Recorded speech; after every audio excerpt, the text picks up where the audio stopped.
ରାଣୀ ଚଢ଼େଇର ଚୁଗୁଲି କଥା। ହାଇ ପିଲାମାନେ, କାହା ବିଷୟରେ କହିବା ଆଉ କାହାକୁ କହିବା ଦୁଇଟି ଯାକ ଅଲଗା ଅଲଗା। ଜଣକୁ ଭଲରେ କହିବା ଆଉ ଜଣକୁ ଚୁଗୁଲି କରି କହିବା, ସେ ଦୁଇଟି ଯାକ ମଧ୍ୟ ଅଲଗା ଅଲଗା କଥା। ତେଣୁ ଆଜିର ଆମ କାହାଣୀର ବିଷୟ ହେଉଛି ଚୁଗୁଲି କଥା। ତାହେଲେ ଆସ ଏଇ ବିଷୟରେ କଣ ସବୁ ଫରକ ଅଛି କାହାଣୀଟି ଦେଖିଲେ ବୁଝିପାରିବା। ଆସ ଡେରି ନକରି କାହାଣୀଟିକୁ ଆରମ୍ଭ କରିବା। ଜଙ୍ଗଲର ରାଜା ସିଂହ ତା ସାନ ଭାଇ ଉପରେ ବହୁତ ସନ୍ଦେହ କରୁଥିଲେ, କାହିଁକି ନା ଯେବେ ବି ସିଏ ଶିକାର କରି ଆଣି ଘରେ ରଖିଦେଇ ଯାଇଥାଏ, ଆସିଲା ବେଳେ ତା ସାନ ଭାଇ ତାର ଶିକାର ସବୁ ସାଙ୍ଗମାନଙ୍କ ସହିତ ବାଣ୍ଟି ଦେଇଥାଏ। ଦିନେ ରାଣୀ ଚଢ଼େଇ ସହିତ ସିଂହ ସାଙ୍ଗ ହେବାକୁ ଲାଗିଲା। ସିଂହ ତାକୁ ନେଇ ଆସି ତା ଗୁମ୍ଫାରେ ଗୋଟିଏ ଜାଗାରେ ରଖିଦେଲା। ଦିନେ ସିଂହ ଶିକାରକୁ ଯିବା ବେଳେ ହଠାତ୍ ରାଣୀ ଚଢ଼େଇକୁ କହିଲା, ଦେଖ ରାଣୀ ଚଢ଼େଇ, ମୁଁ ନିଜେ ଶିକାରକୁ ଯାଉଛି।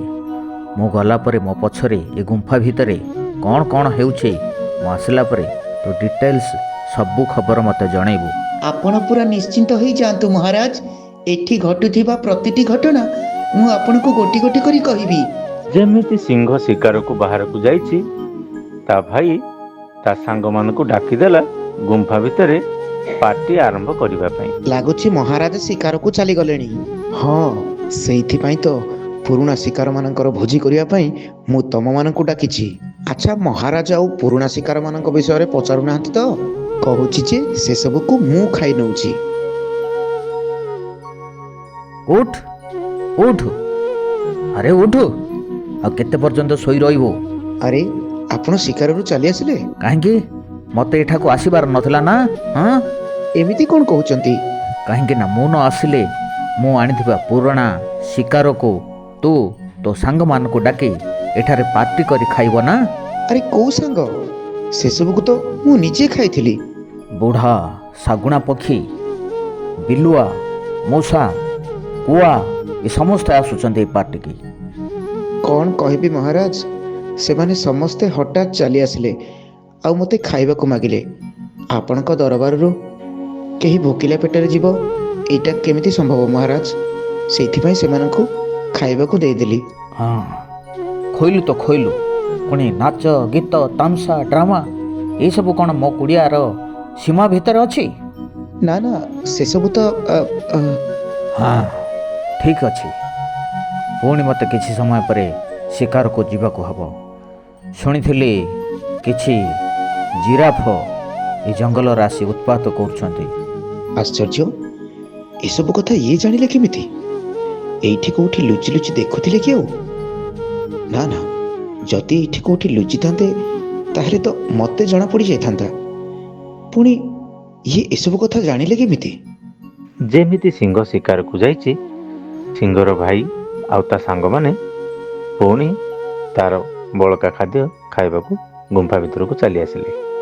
ଆଶ୍ଚର୍ଯ୍ୟର କଥା ଯୁବରାଜ, ଆଜି ପୁଣି ଭୋଜି ଦେବେ ନା କ'ଣ? ହଁ, ମହାରାଜ ଏବେ ଶିକାରରୁ ଫେରିଲେ ଆଉ ପୁଣି ଶିକାର କରିବା ପାଇଁ ଚାଲିଗଲେ। ସିଂହ ପୂର୍ବପରି ଶିକାରରୁ ଫେରି ରାଣୀ ଚଢ଼େଇ ପାଖକୁ ଗଲା, ଆଉ ରାଣୀ ଚଢ଼େଇଠୁ ସବୁ କିଛି ଧୀର କରି ଶୁଣିଲା। ତାପରେ ତାକୁ ଯେମିତି ଲାଗିଲା ତା ମୁଣ୍ଡ ବିପି ପୁରା ଉଚ୍ଚା ହେଇଗଲା।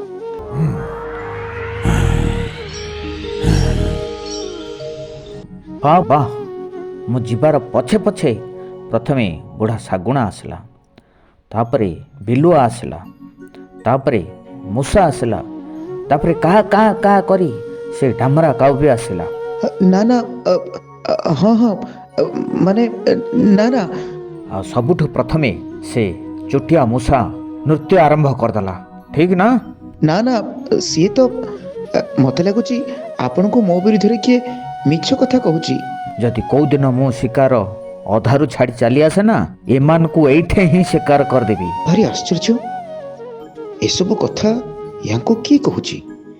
ଇଏ ଆଉ କୌଣସି ଗୁପ୍ତଚର ରଖିନାହାନ୍ତି ତ? କିଏ ସେ? ଓ, ଏଇ ରାଣୀ ଚଢ଼େଇ। ୟାକୁ ଏଠି ରହିବା ପାଇଁ ଏତେ ସଫା ଜାଗା ଦେଲି, ଖାଇବା ପାଇଁ ଖାଦ୍ୟ ଦେଲି, ଚୁପଚାପ ରହିପାରୁନି।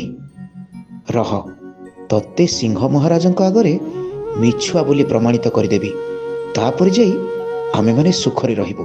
ତାପରେ ସିଂହର ଭାଇ ନିଜେ ମନରେ ଭାବିଲା, ଦିନେ ନା ଦିନେ ମୁଁ ଏଇ ରାଣୀ ଚଢ଼େଇକୁ ସିଂହ ମହାରାଜଙ୍କ ସାମ୍ନାରେ ନିହାତି ମିଛୁଆ ବୋଲି ପ୍ରମାଣ କରିବି। ସେତେବେଳେ ମହାରାଜାଙ୍କର ମୋ ଉପରୁ ସନ୍ଦେହ ହଟିବ।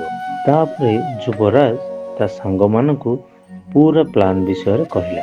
ପୁନର୍ବାର ଯେବେ ସିଂହ ମହାରାଜ ଶିକାର କରିବାକୁ ଯିବେ, ରାଣୀ ଚଢ଼େଇକୁ ମିଛେଇ ସଜେଇବା ପାଇଁ ଆମକୁ ଆମର ପ୍ଲାନ୍ ମୁତାବକ କାର୍ଯ୍ୟ କରିବାକୁ ହବ। ଏଇ ମୌକା ସେତେବେଳେ ସିଂହର ଭାଇକୁ ମିଳିଲା, ଯେତେବେଳେ ସିଂହ ପୁନର୍ବାର ଶିକାରକୁ ଗଲା। ସିଂହର ଭାଇ ପ୍ରଥମେ ଗୁମ୍ଫାର ମଶାଲଟିକୁ ଲିଭେଇ ଦେଲା। ତାପରେ ଜଣ ଜଣ କରି ତାର ସମସ୍ତ ସାଥୀ ଗୁମ୍ଫା ଭିତରକୁ ଆସିଗଲେ।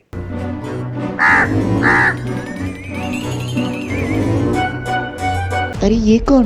କିଛି ଦେଖାଯାଉନି। ସିଂହ ରାଜା ଆସିଲେ ମୁଁ ତାଙ୍କୁ କ'ଣ କହିବି? ତୁ ମହାରାଜାଙ୍କୁ ସେଇଆ କହିବୁ ଯୋଉଟା ମୁଁ ତତେ ଦେଖେଇବି, ଆଉ ସିଏ ବି ସମ୍ପୂର୍ଣ୍ଣ ମିଛ। ଆରେ ଏମିତି ଅଚାନକ ଭାବେ ଗରମ ଲାଗୁଛି କାହିଁକି? ଆରେ ଆରେ ଏତେ ଗରମ ଲାଗୁଥିଲା, ଏବେ ପୁଣି ବର୍ଷା ଆରମ୍ଭ ହେଇଗଲା। ଏମିତି ହଠାତ୍ ପାଗର ପରିବର୍ତ୍ତନ କାହିଁକି? ତୋ ମୁଣ୍ଡ ଠିକ୍ କରିବା ପାଇଁ ଏଇ ପାଗର ପରିବର୍ତ୍ତନ ହେଉଛି। ଆରେ ଆରେ ଏତେ ଗରମ, ପୁଣି ଏଇ ବର୍ଷା ପାଣି, ପୁଣି ପୁଣି ସବୁକିଛି ଅନ୍ଧାର ଦେଖାଯାଉଛି। ଆରେ ଏତେ ଗରମ, ଏ ବର୍ଷା, ଆରେ ସବୁଦିନ ପରି ସିଂହ ଶିକାରରୁ ଫେରି ରାଣୀ ଚଢ଼େଇ ପାଖକୁ ଯାଇ ପଚାରିଲା, ଆଜି ମୁଁ ବହୁତ ଥକି ପଡ଼ିଛି ଆଉ ବହୁତ ରାଗ ବି ଲାଗୁଛି। କହ, ମୁଁ ଗଲା ପରେ ଏଠାରେ ସବୁ କ'ଣ କ'ଣ ହେଇଛି? କ'ଣ କହିବି ମହାରାଜ, କାଲି ରାତିରେ ମୁଁ ବହୁତ ଡରିଗଲି। ପ୍ରଥମେ ତ ଭାରି ଜୋରରେ ଗରମ ହେଲା, ତାପରେ ଭାରି ଜୋରରେ ବର୍ଷା ପଡ଼ିଲା, ଆଉ ତାପରେ ଚାରିଆଡ଼େ ଅନ୍ଧାର ଦେଖାଗଲା। ସିଂହ ମନରେ ଭାବିଲା, ବାହାରେ ତ ବର୍ଷା ନାହିଁ କି ପାଗ ବି ବହୁତ ଶୁଖିଲା ଅଛି, ତାହେଲେ ଏଇ ରାଣୀ ଚଢ଼େଇ ଏମିତି କ'ଣ କହୁଛି? ଶେଷରେ ନା, ତା ମୁଣ୍ଡ ଫୁଣ୍ଡ ବୋଧେ କାମ କରୁନି ଆଉ। ସିଂହ ମହାରାଜ, ଆପଣଙ୍କୁ ମିଛ କହୁଥିବା ଏଇ ରାଣୀ ଚଢ଼େଇ ବିଷୟରେ ଜାଣିଲେ ତ, ଯିଏକି ଏଠି ନ ଘଟିବା ଘଟଣା ବିଷୟରେ ବି ଆପଣଙ୍କୁ ମିଛ କହୁଥିଲା।